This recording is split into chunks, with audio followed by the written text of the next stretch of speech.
The Prime Minister is capping off his whirlwind international trade trip with a stop in Tokyo, where today Mark Carney and his Japanese counterpart signed deals meant to expand the bilateral relationship. Canada is in a position where we can double our LNG exports within the next by the end of this decade, and double again by the end of the following decade. Just hours after landing in Tokyo, Carney and Japanese Prime Minister Sanai Takaichi signed a new comprehensive strategic partnership. Within hours of touching down in Japan, Canada's Prime Minister was already seated across from Japan's leader, putting his signature on a far-reaching strategic partnership that could redefine Canada's future. And this is the part that has many people in Washington paying very close attention. Because this agreement gives Canada something it has been quietly trying to secure for years: leverage. For a long time, Canada's greatest vulnerability in global trade has been straightforward: its heavy dependence on the United States. The U.S. market is enormous, and Canadian exports have flowed south for decades. That dependence has also been the pressure point repeatedly exploited by Donald Trump during trade battles, using tariffs, threats, and economic pressure to extract concessions from Canada. But now, Mark Carney appears to be rewriting that dynamic. And the pace of events in Tokyo shows just how serious this shift has become. Within hours of arriving, Carney and Japan's Prime Minister signed what they described as a comprehensive strategic partnership. This was not a minor or symbolic deal, it was a major one. It centers on 4 critical pillars that are likely to shape the global economy for decades to come: energy, critical minerals, advanced technology, and defense cooperation. On the surface, that may sound like standard diplomatic phrasing, but in practice, it goes much deeper.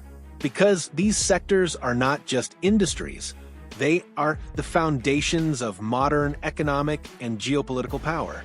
And Canada holds something uniquely valuable in all of them: vast energy resources, significant reserves of rare earth and critical minerals, and stable political institutions that international partners trust.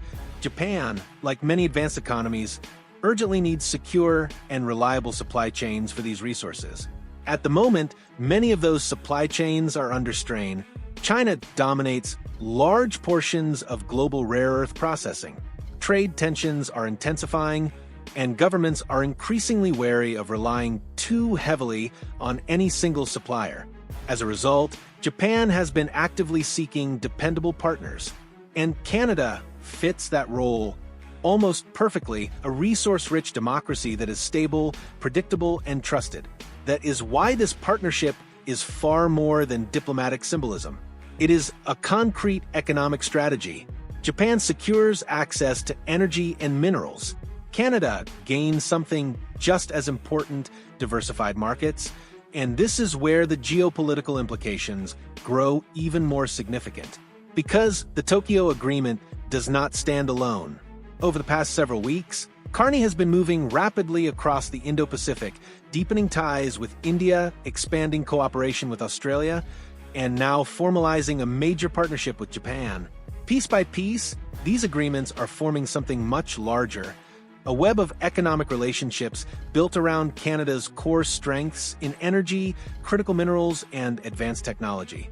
And as that network expands, Canada's reliance on a single market, the United States, begins to shrink.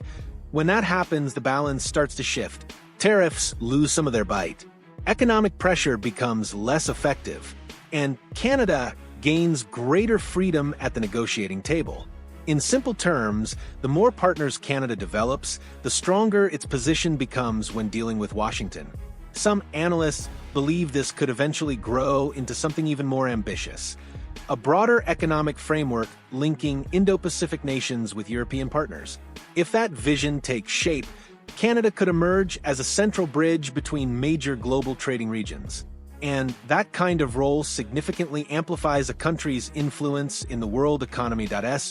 When Mark Carney landed in Tokyo and signed that agreement within hours, it was not just a quick diplomatic stop. It was another move in a much larger strategy. A strategy aimed at expanding Canada's choices, strengthening its alliances, and ensuring that no single country holds all the leverage over its economy. In an increasingly unstable global economy, that kind of balance could be incredibly powerful. And now, the question is clear: As Canada forges stronger partnerships across Asia and beyond, will it finally ease the trade pressure coming from Washington? Or could this growing network of alliances spark an even bigger shift in the global economic order? What do you think? Will Canada's new partnerships truly alter the balance of